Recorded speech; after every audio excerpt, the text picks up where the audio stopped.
afternoon. Thanks for joining us across the fence. I'm Fran Stoddard.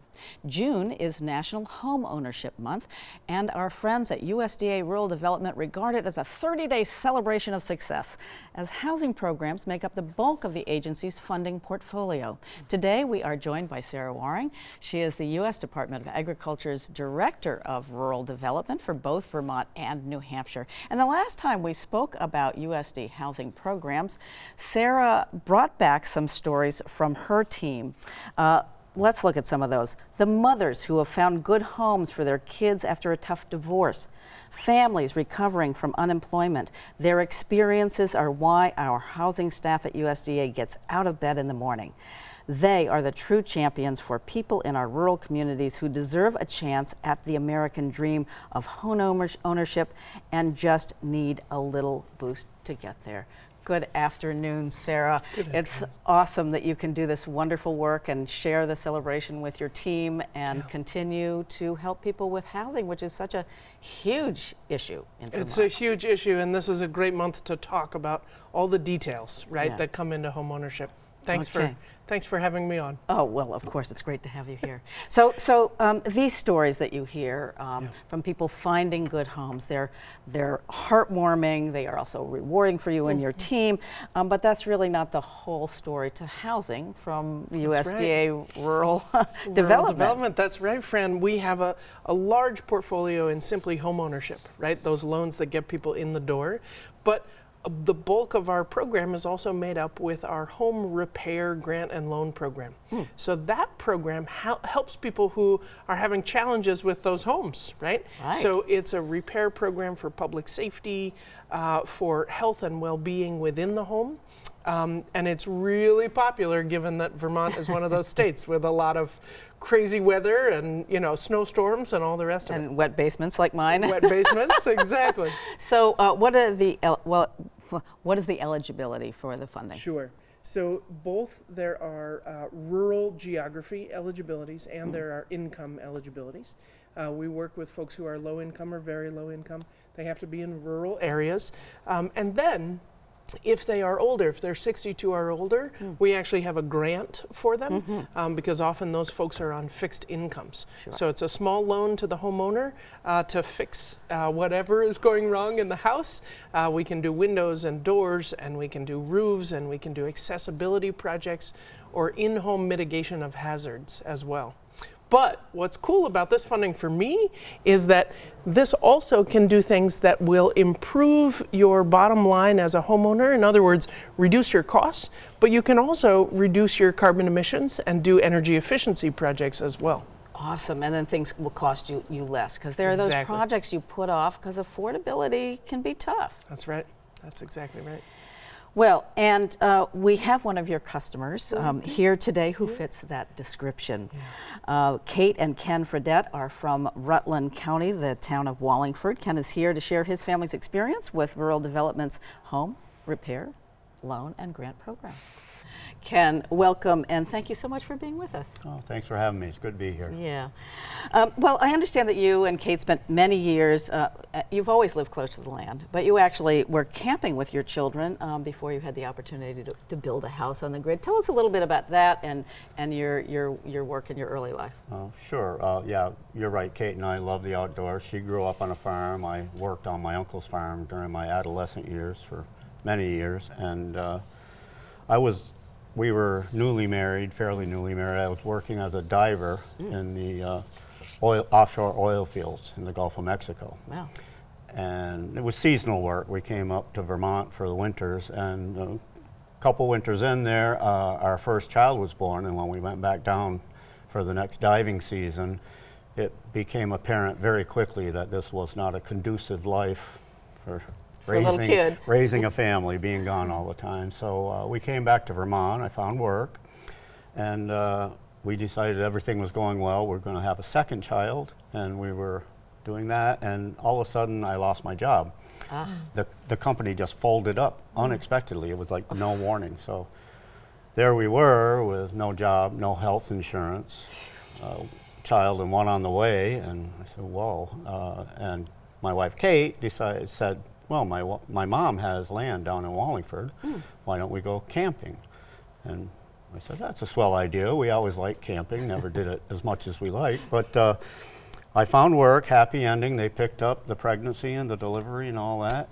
But we got an apartment and everything was going swell again. But we decided, we had so much fun camping, we started doing it all the time. And I'm talking 7 days a week. Wow. 7 months a year. For 7 years we did it, but from April to October we'd stay there, and we'd bring the kids down to meet the school bus in the morning. Incredible. And we kept our apartment and everything, but we were hardly ever in it except for the winter, and we just... So it was a need that became a love. Yes, absolutely, absolutely, and I really am sympathetic to the current housing crisis in Vermont because of that. Sure, you're connected and understand that. So how did you find the 504 Home Repair Program, which you've just been a client for? Front Porch Forum. Our town clerk in Wallingford posted, she's good about posting things that people can look into, and I said, well, and it just turned out our battery bank was dying. We're solar, we're off grid, and we were in need of replacing our battery bank, and our budgets have always been tight. So, and all of a sudden, out of nowhere, there's 504D program, so I sent an email out to Anthony Capone over, I think, in Manchester, New Hampshire. And he responded, like I sent it out on a Friday night, and like before 9 o'clock Monday morning, he goes, hey, I got your email. I think we can help you. It was astounding. Wow. Yeah, it was really good. So you were very specific about, we need a new battery system. Right, for because our solar. it did say they would provide assistance for repairing or improving your homes. And we're senior citizens and fixed income, so everything kind of dovetailed in nicely with that.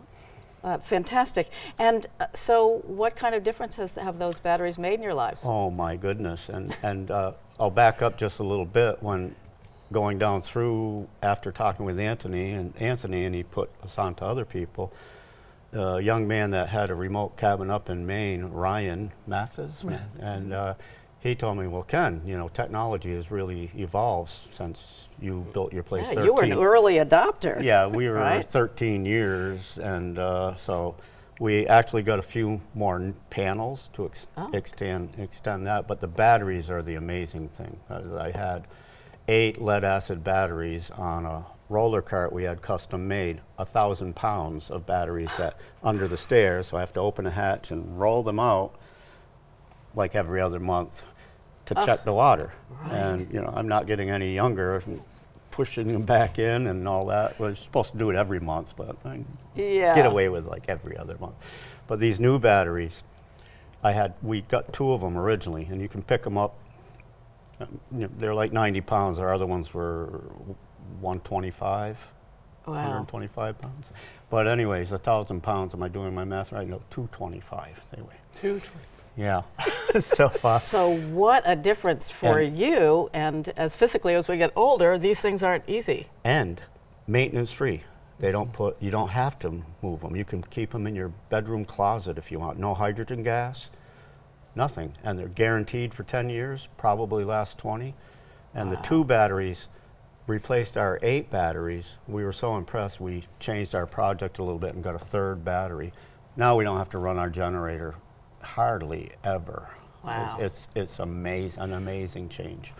Well, I love this story, and I love when Sarah and I were talking earlier, there's this whole thing about how you want to help people with their homes and their repairs, but we also keep looking at the environment and what can we do for the environment. So are most of these projects kind of about that, where it's more efficient and helping when we get older, that we don't have to pull around 1,000 pounds. Oh yes, imagine. That's a big plus. Yeah. It's a big plus. A lot of our home repair loan and grants are going to those systems in your house, like your heating or your cooling, or in Ken and Kate's case, their actual electricity, right, to improve that system. And I will say we do also get a lot for mobility, so wheelchair ramps or a better access into a bathroom, or even windows that you can open differently as people get older. So it's a good mix, but I love Ken and Kate's story. It really is a Vermont story, I think. It is, and that's so great that you're also doing these things to help people as they get older. And Ken, you've done some other repairs on your own to help with that, right? Yes. Yes, well, Just to prepare for when you get older, some ramping or well, when we built our house, we built it all the essentials on ground level. one level. And it's on a slab, so you don't have to come upstairs to get inside. And we did the ADA toilet and bathtub because we plan on spending our waning years there, and so we're all, and on this project here, Kate and I pulled in the wires for the new panels, and we're doing things like that. But before we run out of time, I just want to say the USDA has been wonderful to work with, just amazing people. They're quick to answer your questions, that you don't have to wait around for days. We're also working with another section, I guess, division of the USDA. We have a forest management plan, and again, it's the same experience. It's just the people are just great. So I would recommend them to anybody. All right. I had the no feds idea. Are all right. I had no idea that there was assistance available, and it's been the timing couldn't have been better in our case. I'll tell you. Great. Thanks, Kim. Well, you know, Sarah, we've got about another minute. So, other ideas about how people can use these home repair funds, or maybe another program that you want to make sure we know Well, about? you know, I think it's just important to state that we do both the home ownership loans to get people into a house in the first place, and then we do these repair loan and grant projects that help people to keep up with maintenance and keep up with efficiency and then upgrade things. And we know today the costs of equipment and materials and labor are very high. So now more than ever, this home repair program, I think, is really important for us. And folks can find out more at 802-828-6080 or rd.usda.gov/VT or /New Hampshire. Fantastic. And I'm just going to repeat that because this is such great stuff. www.rd.usda.gov/Vermont if you're in Vermont, or /New Hampshire if you're in New Hampshire. So Ken and Sarah, thank you so much for bringing us this information, whether it comes on Front Porch Forum or right here on Across the Fence. People should check it out and see how the USDA rural development can help them out. Absolutely. Thank you both. Thanks, Ken. And once again, thank you for joining us Across the Fence. I'm Fran Stoddard. Be well and stay well.